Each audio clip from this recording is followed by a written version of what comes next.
Hi friends, welcome back to our art village life vlog. ಇವತ್ತು ಬೆಳಗ್ಗೆಯಿಂದನೇ ವ್ಲಾಗ್ನ start ಮಾಡ್ತಿದ್ದೀನಿ. ಫಸ್ಟ್ ತಿಂಡಿಗೆಲ್ಲ ರೆಡಿ ಮಾಡಿ ಇಟ್ಬಿಟ್ಟು ಆಮೇಲೆ ಪೂಜೆ ಮುಗಿಸ್ಕೊಳ್ಳೋಣ ಅಂತ ಮನೆಯೆಲ್ಲ ಕ್ಲೀನ್ ಮಾಡ್ಕೊಂಡಿದ್ದೀನಿ. ಇನ್ನು ಸ್ನಾನ ಎಲ್ಲ ಮುಗಿಸ್ಕೊಂಡು ಇವಾಗ ತಿಂಡಿಗೆ ಇಟ್ಬಿಟ್ಟು ಆಮೇಲೆ ಪೂಜೆನ ಮಾಡ್ಕೊಳ್ಳೋಣ ಅಂತ. ಆಗ ಬೇಗ ತಿಂಡಿ ಕೂಡ ಆಗುತ್ತೆ, ಹಾಗೆ ಬೆಳಗ್ಗೆನೆ ಪೂಜೆನೆ ಮುಗಿಸ್ಕೊಂಡಂಗೆ ಆಗುತ್ತೆ. ಇನ್ನು ಇವತ್ತಂತೂ ಎಷ್ಟು ಮಳೆ ಅಂದ್ರೆ ಹೊರಗಡೆ ಹೋಗೋ ಹಾಗೆ ಇಲ್ಲ, ಹಾಗಾಗಿ ಸ್ವಲ್ಪ ಎದಳೋದು ಲೇಟ್ ಆಗೋಯ್ತು. ಹಾಗಾಗಿ ಇನ್ನ ತಿಂಡಿನ ಮಾಡ್ಕೊತಾ ಇದ್ದೀನಿ. ಇವತ್ ಬಂದು ತಿಂಡಿಗೆ ಮುಳಗಾಯಿ ಪಲ್ಯನ ಮಾಡ್ತೀನಿ. ಅವಾಗೆಲ್ಲ ನಾವು ಕೆಂಡಲ್ಲೆಲ್ಲ ಸುಟ್ಬಿಟ್ಟು ಮಾಡೋರಲ್ವಾ, ಆ ತರ. ಆದ್ರೆ ಇವಾಗ ಕೆಂಡಲ್ಲಿ ಸುಡೋದಕ್ಕೆ ಆಗಲ್ಲ. ಅಂದ್ರೆ ಗ್ಯಾಸಲ್ಲಿ ಸುಡ್ಕೋಬಹುದು, ಆದ್ರೆ ಅದೇನೋ ಹೇಳ್ತಾರೆ, ಗ್ಯಾಸಲ್ಲಿ ಸುಟ್ರೆ ಒಂಥರ ಅದೇನು ಗಿಡ ಬೆಳಿತೀವಲ್ವಾ, ಅವಾಗ ಒಂಥರ ರೋಗ ಬರುತ್ತೆ ಅಂತ ಹೇಳ್ಬಿಟ್ಟು, ಅಂದ್ರೆ ಮುಳಗಾಯಿನ ಸುಡಬಾರ್ದು ಅಂತ. ಹಾಗಾಗಿ ನಮ್ಮ ಮನೇಲೂ ಮುಳಗಾಯಿ ಸುಡೋದಕ್ಕೆ ಬಿಡಲ್ಲ.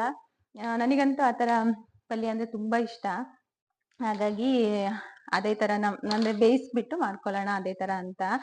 ಸೇಮ್ ಟೇಸ್ಟೇ ಇರುತ್ತೆ, ಆದ್ರೆ ಅಂದ್ರೆ ಸುಟ್ಟು ಮಾಡಿರ್ತೀವಲ್ವಾ ಅಷ್ಟು ಟೇಸ್ಟ್ ಬರಲ್ಲ.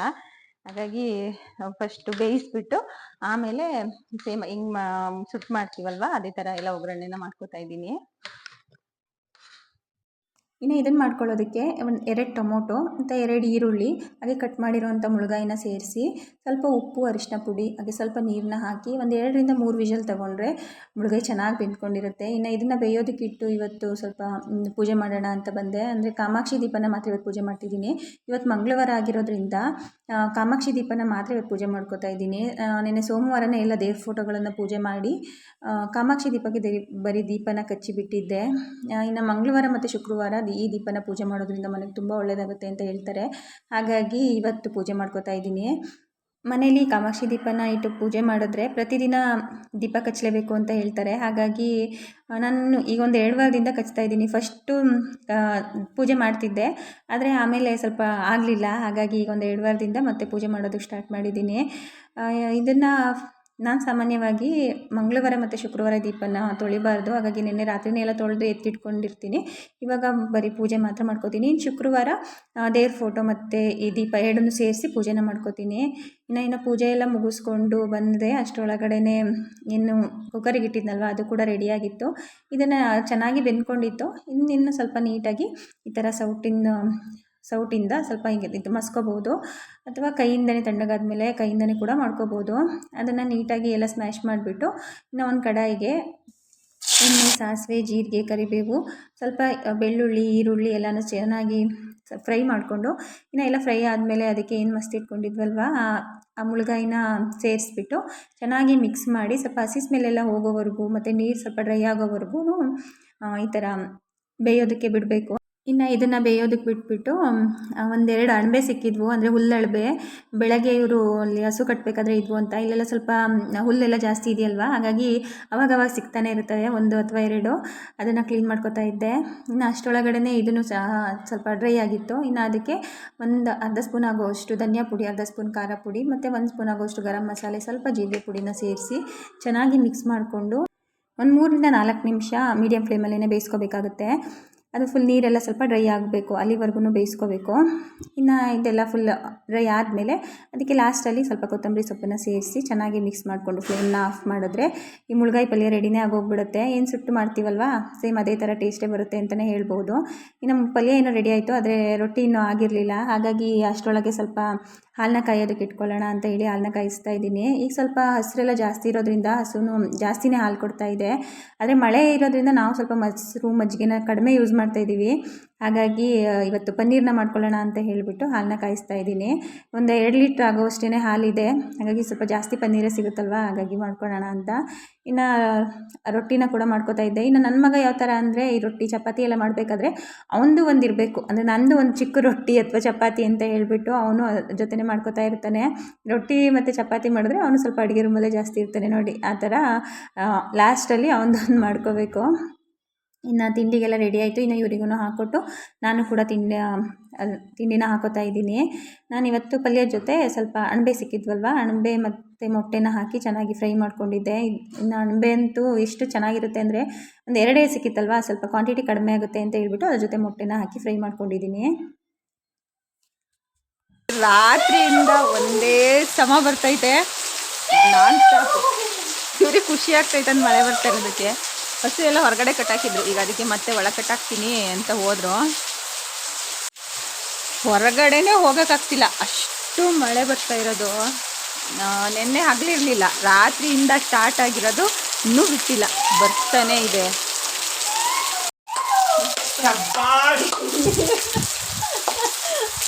ಮಳೆ ಬರ್ತಾ ಇದೆ ಅಂತ ಖುಷಿ ಪಡ್ತಾರೆ ನೋಡಿ.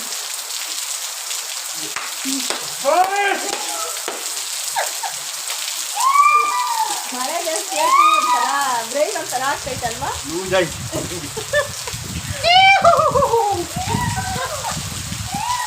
ಮಳೆ ಜಾಸ್ತಿ ಆಗಿ ಬ್ರೈನ್ ಒಂಥರ ಲೂಸ್ ಆಗಿದೆ.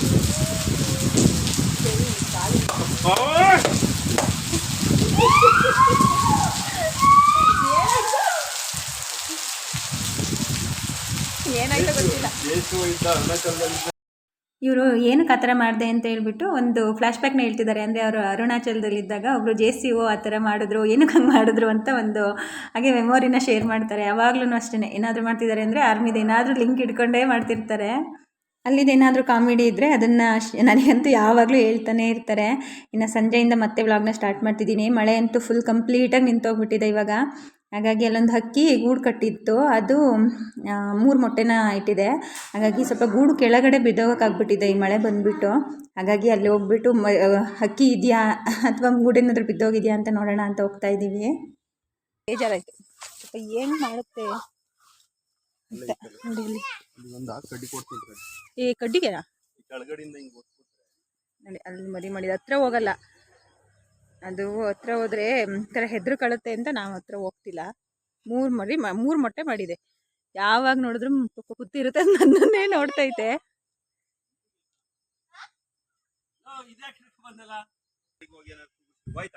ಇಲ್ಲ ಐತೆ, ಹೋಗಲ್ಲ ಅದು. ನನಗೆ ಹತ್ರ ಹೋಗಕ್ಕೆ ಭಯ, ಪಾಪ ಅದೆಷ್ಟು ಎದ್ರು ಕಳುತ್ತಾ ಅನ್ಸುತ್ತೆ.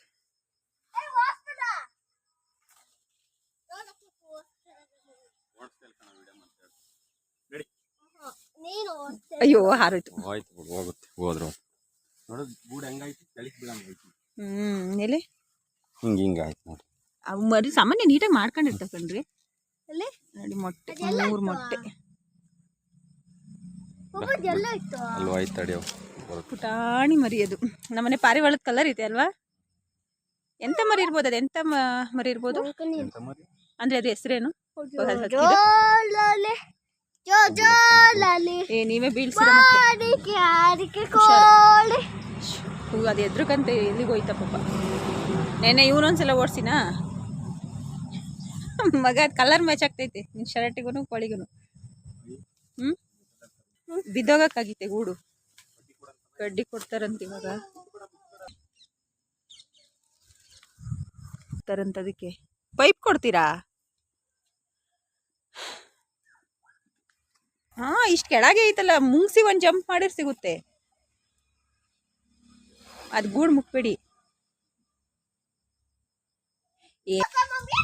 ಅದು ಪಾಪ ರಾತ್ರಿ ಎಲ್ಲ ಮಳೆ ಬಂತಲ್ಲ, ಗೂಡು ಕೆಳಗಡೆ ಹಿಂಗೆ ಬಿದ್ದಂಗೆ ಆಗ್ಬಿಟ್ಟಿದೆ. ಅದಕ್ಕೆ ಅವರು ಏನಾದ್ರು ಕೋಲ್ ಕೊಡಬೇಕು ಅಂತ ಕೋಲ್ ಕೊಡ್ತಿದ್ದಾರೆ.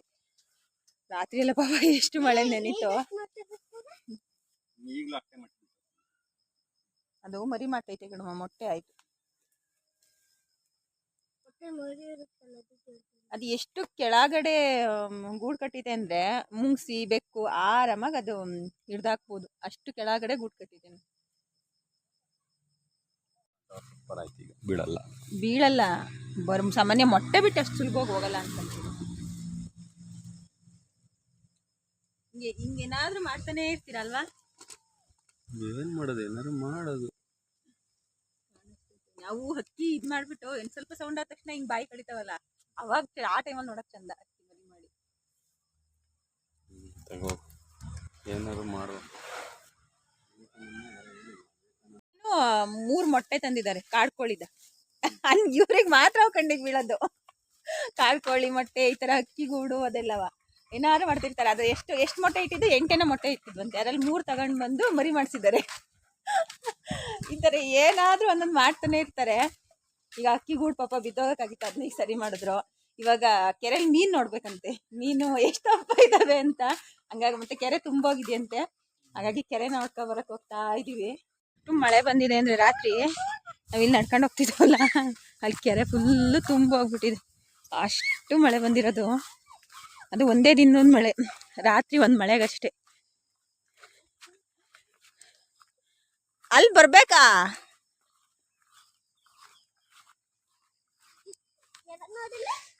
ಕಣವ, ಇಲ್ಲಿ ಹೋಗಂಗೆ ಇಲ್ಲ. ರಾತ್ರಿ ಎಷ್ಟು ಮಳೆ ಬಂದಿದೆ ಅಂದರೆ ಅದೇನು ಫುಲ್ ಅದು ಕೃಷಿ ಹೊಂಡ ಇದೆಯಲ್ವಾ, ಅದೆಲ್ಲ ಫುಲ್ ತುಂಬಿಬಿಟ್ಟು ಕೆರೆ ಎಲ್ಲ ತುಂಬಿದೆ. ನಾವೇನು ಶುಂಠಿ ಹೊಲ್ದ ಹತ್ರ ಇಲ್ಲಿ ನಡ್ಕೊಂಡು ಬರ್ತಾಯಿದ್ವಿ, ಅದು ಅಲ್ಲಿ ಹೋಗೋವಾಗೆ ಇಲ್ಲ. ಕೆರೆ ಒಳಗಡೆ ಹೋಗಬೇಕು, ಅಷ್ಟು ನೀರು ತುಂಬೋಗ್ಬಿಟ್ಟಿದೆ. ಅಂದರೆ ಒಂದೇ ದಿನಕ್ಕೆ ಅಷ್ಟೊಂದು ಮಳೆ ಬಂದಿರೋ ಅಂಥದ್ದು. ಇಲ್ಲಿಂದ ನೀರು ಬರೋದು ಮೇಯ್ನ್, ಇದಕ್ಕೆ ನೀರಿನ ಸೋರ್ಸ್ ಬಂದ್ಬಿಟ್ಟಿದೆ. ಬಾವಿ ತುಂಬಿ ಹಿಂಗೆ ನೀರು ಹರಿಯುತ್ತಲ್ಲ, ಹಾಗಾಗಿ ಬೇಗ ತುಂಬುತ್ತೆ. ಇದಕ್ಕೆ ಅಲ್ಲಿಂದ ಎಲ್ಲ ನೀರು ಬರುತ್ತೆ, ಮೇಲಿಂದ ಎಲ್ಲ ಬರೋ ನೀರು ಈ ಬಾವಿಗೆ ಬಂದು ಇದರಿಂದ ಕೆರೆಗೆ ಬರುತ್ತೆ. ಕೆರೆಗೆ ಸ್ವಲ್ಪ ನೀರು ಬರೋದು ಕಡಿಮೆ, ಇಲ್ಲಿಂದ ಅಷ್ಟೇ ಬರೋದು.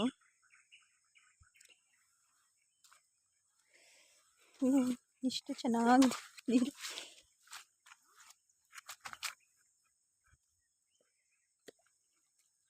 ಇವಾಗ ಆ ಕಡೆ ಹೋಗ್ಬೇಕು ಅಂದರೆ ನೀರೊಳಗಡೆನೇ ಹೋಗ್ಬೇಕು. ಇದು ಬಾವಿ ಬಂದು 20 ಅಡಿ ಇದೆ ಆಳ, ಹಂಗಾಗಿ ಭಯ ಸ್ವಲ್ಪ ಈ ಕಡೆ ಎಲ್ಲ ಬರೋದಕ್ಕೆ. ಕೆರೆ ಇದೇನು ಅಷ್ಟು ಉದ್ದ ಇಲ್ಲ, ಆರಾಮಾಗಿ ನಾವು ಇಳಿಬೋದು, ಅಷ್ಟು ಉದ್ದ ಇದೆ. ಬಟ್ ಬಾವಿ ಮಾತ್ರ ಜಾಸ್ತಿನೇ ಉದ್ದ ಇದೆ. ನೋಡಿ ಎಷ್ಟು ಚೆನ್ನಾಗಿದೆ ನೀರು. ಈ ಥರ ನೀರಲ್ಲಿ ಆಟ ಆಡೋದಕ್ಕೆ ಖುಷಿ ಆಗುತ್ತೆ.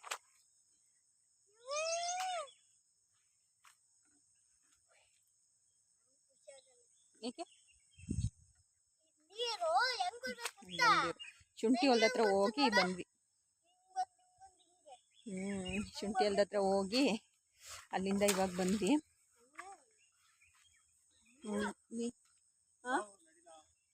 ಇಲ್ಲಿ ಜಾಗ ಇಲ್ಲ, ಇನ್ನು ಕೆರೆ ಒಳಗಡೆನೇ ನಡ್ಕೊಂಡು ಹೋಗ್ಬೇಕು. ಆ ಕಡೆ ಇಲ್ಲಿ ಜಾಗ ಇದೆ, ಅಲ್ಲಿ ಜಾಗ ಇಲ್ಲ.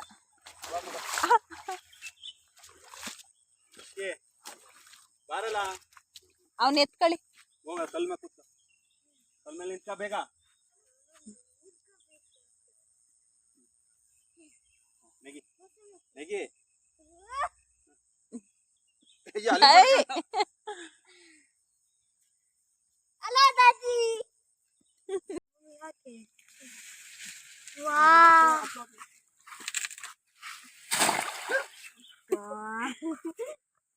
ಓಡ್ ಬಂತು ಡಾಲಿ, ನಮ್ಮನ್ನ ನನ್ನ ಬಿಟ್ಟೋಗ್ಬಿಡ್ತಾರೆ ಅಂತ.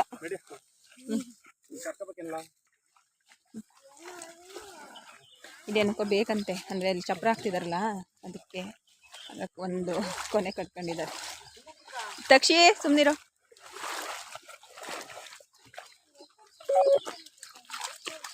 ಡಾಲಿನ ಪಾಪ ನನ್ನ ನೀರಲ್ಲಿ ಹೋಗ್ತಾ ಇತ್ತು.